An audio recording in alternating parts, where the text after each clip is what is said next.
Los tesoros en los árboles. Como buscadores de tesoros sabemos que los árboles han servido ancestralmente como referencia para enterrar, ocultar dinero u objetos valiosos. Sin embargo, es muy conveniente conocer la verdadera utilidad de los árboles y las prácticas comunes para hacerlo a través de la historia de México y en otros países. Para esto debemos considerar que los tesoros pueden estar enterrados u ocultos de la siguiente manera: al pie de algún árbol, cercano a algún árbol, encima de un árbol, dentro de un árbol, bajo las raíces de un árbol, al centro de 2 o 3 árboles cercanos entre sí. Además, primeramente, debemos considerar que los árboles que sirven como referencia son generalmente especies muy longevas y resistentes a las inclemencias del clima. En esta categoría podemos considerar los siguientes tipos: ahuehuetes o sabinos, parotas, tiamates, encinos o robles, mezquites, pinos y ciprés, palmas, pirules, órganos, saguaros, tan solo por mencionar algunas especies. Aunque en casas, fincas y haciendas solían enterrar en huertas con árboles frutales y dejarlos como referencia, aunque no fueran tan longevos, ya que la intención solo era ocultar por protección y disponer de esa fortuna cuando fuera necesario utilizarse. Número 1. Tesoros al pie de un árbol. Esta es la forma más común de enterrar un tesoro u objeto considerado de valor. Se realiza de esta manera porque generalmente son árboles de raíces profundas que no estorban o tallos regulares que permiten realizar una excavación de baja a mediana profundidad, es decir, entre 40 centímetros y 80 centímetros. Son tesoros generalmente enterrados por una sola persona, premeditadamente, cuya edad oscilaba entre los 40 y 70 años. La distancia al tronco oscila entre 50 centímetros a 1 metro de distancia. Los tesoros de este tipo suelen estar en su mayoría compuestos por monedas de plata o cobre. La intención era recuperarlos y sacarlos con cierta facilidad. Si fueron dejados allí por décadas o siglos, lo más probable es que produzcan gasificación y de esta manera sean localizados. Si no se tenía una idea de que existiesen, un detector los marcaría con cierta facilidad por los procesos de gasificación e interacción con el suelo y procesos de oxidación. La manera más común de enterrarlo era en ollas y a principios del siglo XX en botes de hojalata. Desde principios de la Revolución hasta la Guerra Cristera y terminando al concluir la Segunda Guerra Mundial, donde en teoría dejaron de utilizar la práctica de enterrar tesoros en tiempos modernos. Número 2. Tesoros cercanos a algún árbol. Es común que la mayoría de las veces busquemos solo al pie de los árboles, pero debemos recordar que los árboles solo eran una referencia inamovible permanentemente. Entonces, cuando se decidía utilizar un árbol como referencia para enterrar un tesoro, se pensaba con inteligencia para despistar a ladrones y saqueadores que ya conocían las costumbres de enterrar dinero y cosas valiosas en cada época. En este caso, la profundidad puede variar desde los 40 centímetros hasta 1.50 metros de profundidad y la distancia del árbol puede variar desde 3 metros hasta 50 metros de distancia. Generalmente se contaban los pasos que correspondían a la edad de quien enterraba. Como promedio comprendía entre los 20 y 50 años. También era muy común utilizar números de pasos cabalísticos, cuya distancia equivale en promedio a una vara, es decir, poco más de 80 centímetros. Por ejemplo, 10, 12, 20, 25, 33, 40 o 50 pasos o varas.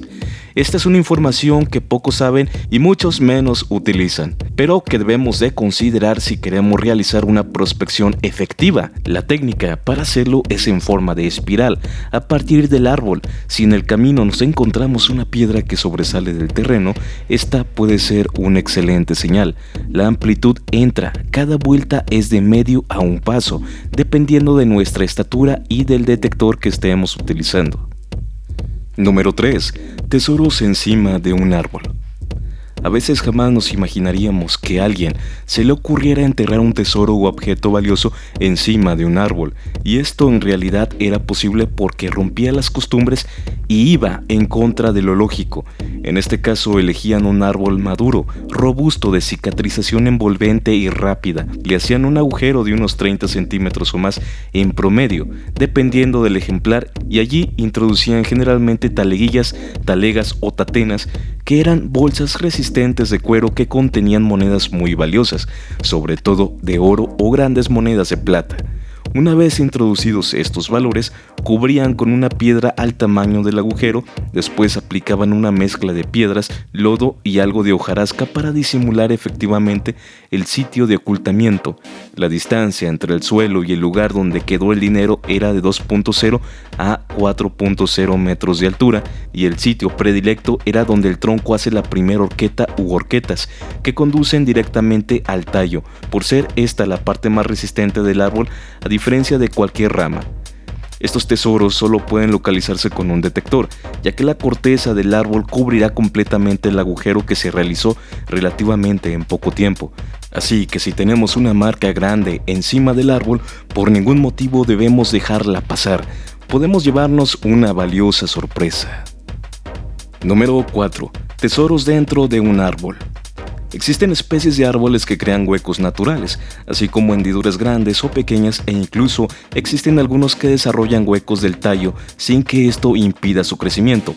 Algunos incluso fueron alcanzados por rayos y mantienen oquedades que lucen hasta quemadas, y el árbol continúa de pie y muy frondoso. Este tipo de tesoros a los que hacemos referencia están en el tallo, en lo grueso del tronco principal. Estos sitios son ideales para esconder dinero u objetos valiosos de inmediato y en situaciones de emergencia, es decir, eran el escondite ideal, por ejemplo para arrieros, fugitivos, ladrones o gavilleros. Lo que se metía ahí adentro podría ser cualquier cosa, ya que generalmente no existía premeditación y solo se quería ocultar o deshacerse de los valores para evadir la fragancia de algún robo. La mayoría de estos escondites naturales en los árboles estaban ubicados de 2 metros de altura hacia abajo, podrían quedar cubiertos o no. Todo dependía de la prisa que tuvieran por escapar del sitio donde se encontraban. Muchos de estos lugares permanecen hoy en día completamente ignorados, ya que muchas personas de las que escondieron estos tesoros fueron asesinados y no avisaron a nadie de lo que hicieron. Número 5. Tesoro bajo las raíces de un árbol. Para dificultar que alguno pudiera encontrar un tesoro valioso oculto en un árbol, algunos individuos ingeniosos utilizaban el impedimento natural que representan gruesas raíces exteriores. En este caso, elegían algún espacio desprovisto de raíces y ahí comenzaban a escarbar hacia abajo. Y ya de allí se iban de manera lateral hacia lo más congestionado de las raíces.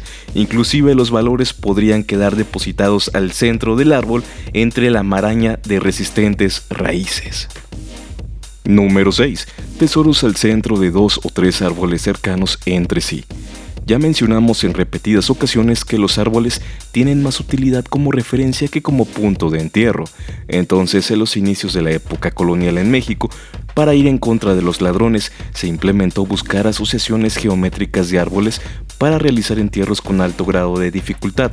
Es decir, buscaban grupos de árboles que formaran alguna forma irregular o caprichosa, sobre todo triangular, para asociarla a la Santísima Trinidad, y de esta manera elegir un punto central para llevar a cabo el entierro.